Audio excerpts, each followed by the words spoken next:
Bismillahirrahmanirrahim. Assalamualaikum warahmatullahi wabarakatuh.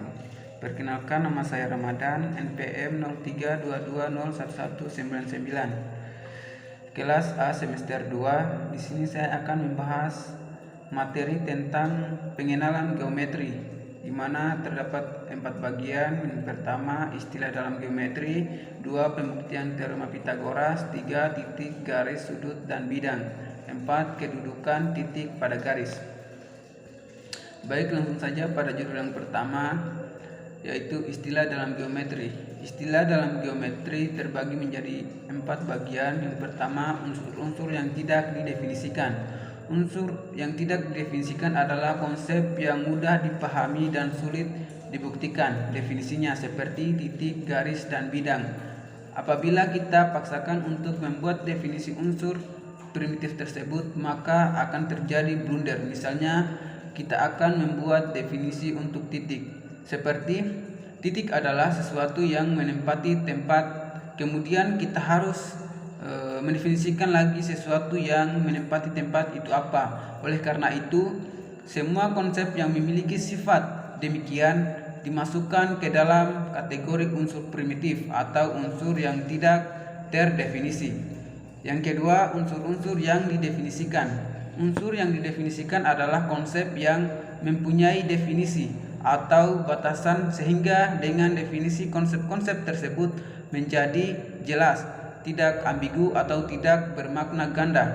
Syarat sebuah definisi adalah harus singkat, padat, jelas, dan tidak mengandung pengertian ganda. Misalnya, sinar garis, ruas garis, segitiga, segi empat dikembangkan dari konsep garis sebagai unsur yang tidak didefinisikan. Yang ketiga, aksioma atau postulat. Aksioma sangat erat kaitannya dengan penerimaan suatu anggapan tanpa menuntut adanya pembuktian. Aksioma atau postulat adalah anggapan dasar yang secara logika dapat diterima dan tidak harus dibuktikan kebenarannya. Contohnya seperti kalau dalam matematika, seperti jika A sama dengan B dan B sama dengan C, maka A sama dengan C. Itu dapat diterima dan tidak harus dibuktikan kebenarannya. Yang keempat, teorema, dalil atau rumus. Teorema adalah bentuk kritis dari suatu anggapan yang menuntut adanya pembuktian kebenaran secara nyata. Anggapan ini harus dibuktikan dengan rangkaian deduktif yang menuju pada suatu kesimpulan yang dapat digeneralisasi. Baik, langsung saja pada judul yang kedua, yaitu pembuktian teorema Pitagoras. Di sini sudah terdapat sebuah gambar, dua buah gambar persegi, yang dimana luas daerah persegi kecil dengan sisi C sama dengan luas persegi besar dengan sisi A tambah B dikurangi 4 kali luas dengan segitiga siku-siku. Secara aljabar dapat kita selesaikan menjadi C pangkat 2 sama dengan dalam kurung A tambah B pangkat 2 kurang 4 kali luas daerah segitiga. Di sini dapat kita ketahui bahwa luas daerah segitiga sama dengan 1/2 alas kali tinggi, dan dalam kurung A tambah B pangkat 2 itu sama dengan A pangkat 2 tambah 2AB tambah B pangkat 2, sehingga menjadi C pangkat 2 sama dengan A pangkat 2 tambah 2AB tambah B pangkat 2 kurang 4 kali 1/2 alas kali tinggi. 1/2 alas kali tinggi itu sama dengan AB. Jadi C pangkat 2 sama dengan A pangkat 2 tambah 2AB tambah B pangkat 2 kurang 4 kali 1/2 AB. Jadi C pangkat 2 sama dengan A pangkat 2 tambah 2AB tambah B pangkat 2 kurang 2AB. Sehingga menjadi C pangkat 2 sama dengan A pangkat 2 tambah B pangkat 2. Kenapa di sini menjadi A pangkat 2 tambah B pangkat 2? Karena 2AB dikurangi dengan 2AB sama dengan 0. Sehingga menjadi C pangkat 2 sama dengan A pangkat 2 tambah B pangkat 2. Baik, langsung saja pada materi yang ketiga, yaitu titik, garis, dan bidang. Titik adalah bagian terkecil dari suatu objek yang menempati suatu tempat yang tidak memiliki panjang, lebar, dan tinggi. Titik adalah suatu ide atau bisa disebut abstrak karena titik tidak bisa dijelaskan dengan cara biasa.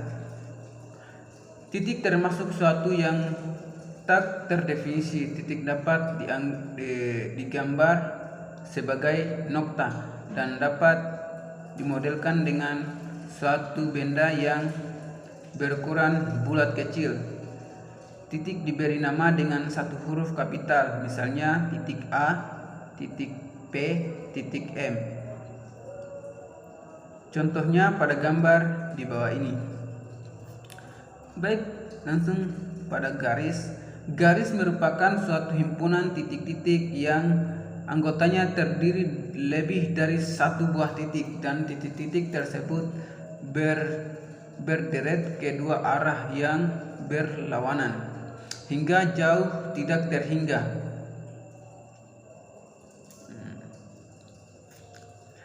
Garis hanya memiliki ukuran yang panjang, berbeda dengan titik yang diberikan nama menggunakan huruf kecil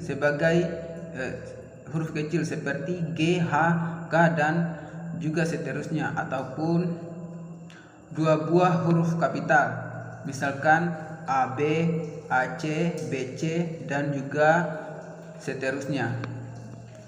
Contohnya pada gambar di bawah ini. Sekarang ruas. Ruas garis adalah bagian dari garis yang dibatasi oleh dua titik. Contoh pada gambar di bawah ini.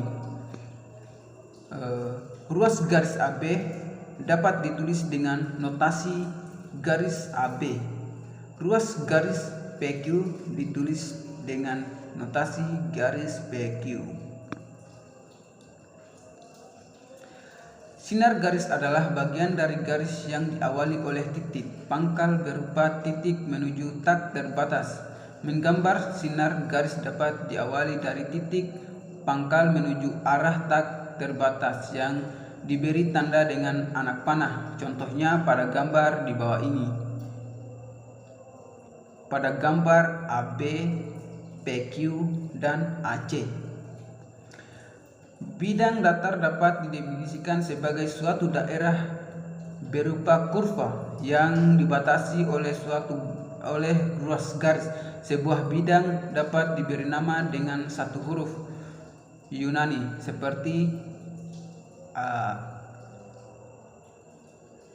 alif, beta, atau dengan huruf-huruf kapital sesuai dengan nama-nama titik sudut bidang itu, misalnya bidang ABCD, bidang PQRST.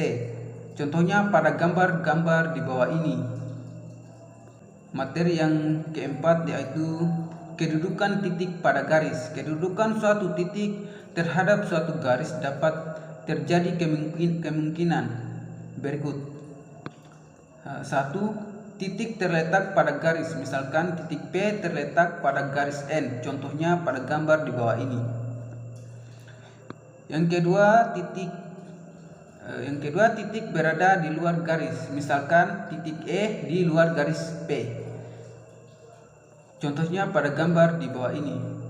Demikianlah materi yang dapat saya sampaikan.